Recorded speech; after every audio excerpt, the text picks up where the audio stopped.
Nothing about our lives are hidden from God. So the book of Revelation, chapter 20, in verse 12, I'm going to reread it. It says, I saw the dead. I saw the dead. Now, John begins to tell us in the book of Revelation what he saw.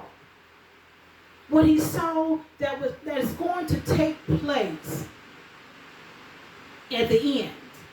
When the Lord begins to judge the whole world for their sinful ways, when the Lord begins to judge the world for their rebellious ways, when the Lord begins to judge the world for whatever they have done on a daily basis, whether they was a free spirit, whether they was holy, righteous, the Lord is going to judge the whole entire world.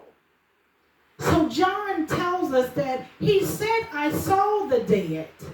Those who have died, those who are dead now, those who have died today, those who have died 50, 20, 30 years ago, those who have died this year.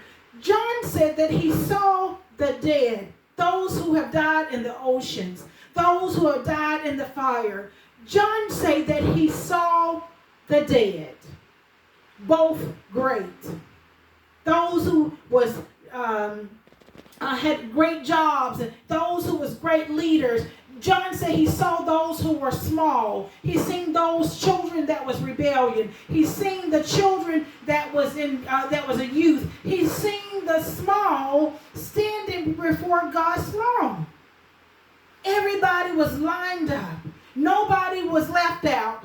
Every single person is going to stand before God. So it tells us here, it says, and the book was open, including the book of life. So these books are open, and these books are open. Everything that you do in your life, every single thing that you do from Monday, Tuesday, Wednesday, Thursday, Friday, Saturday, and even today, Sunday, is written down. Nothing can be hidden from God. Whether you're in sexual sin, whether you're a smoker, whether you're a drinker, whether you're a gossiper, whether you're a backslider, the Lord is writing everything down. We talked about the rich man. How the rich man in Luke chapter 14 had lived his life any way he wanted to. He lived like a free spirit. He lived his life in luxury. Today we love houses. We love big houses. And I mean, we put them on TV and we go through every room. Ain't nothing wrong with loving a house. Ain't nothing wrong with having a house. But while you having this house, are you serving the Lord? Are you worshiping the Lord? Are you spending time in this house with the Lord? Or do you have things that needs to be cleaned out of this home? Are you fearing the Lord in this home? Now we got the nice cars. But in the nice cars, you got the worldly music playing. You're playing the love song, Marvin Gaye, and all this stuff. But are the songs pleasing to God? The jobs that you have, is the job sinful? The jobs that you have, do you have sinful jobs? Your boss tell you to lie, and then you lie. So are you these books are open. These books about your life is open today. So we have to make sure that we're being careful. We have to make sure that we're living a life that pleases God, that you're living on a daily basis from that Monday to Sunday, that you're living being a born again believer. Because John was weeping bitterly because he was thinking that, no one's worthy to open this scroll. The angel told him to stop weeping because there is someone that is worthy to open the scroll. The one that was worthy is Jesus Christ, who have died for us. So why are we living so much in sin? Jesus had the victory. He was risen for us. He died for us. He stood for us. Why are we living in sin today?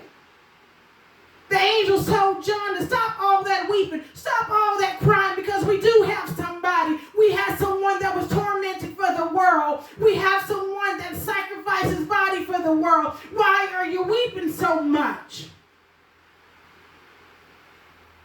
Now we hear in Revelation chapter 20 where it talks about how every single person is going to stand before the Lord. Every single person is going to stand before the Lord. Oh, every single person on this world today is going to stand before Jesus Christ, whether we don't believe it or not, whether we're a Muslim or a Buddhist or whatever they call it, a Freemason, or everybody's going to stand before God and you're going to be judged.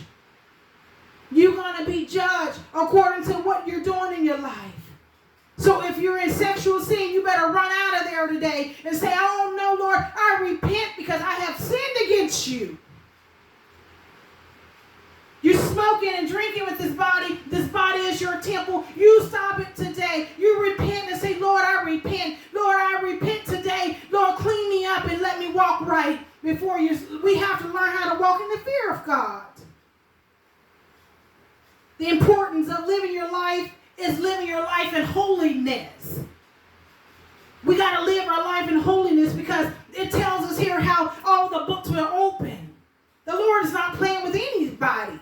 He don't care if you don't care about walking with Jesus Christ. The Lord said, "Okay, I love you. Come back to me, my son. Come back to me, my daughter." Oh, because it's going to be bad. It's going to be bad. So verse 15 in Revelation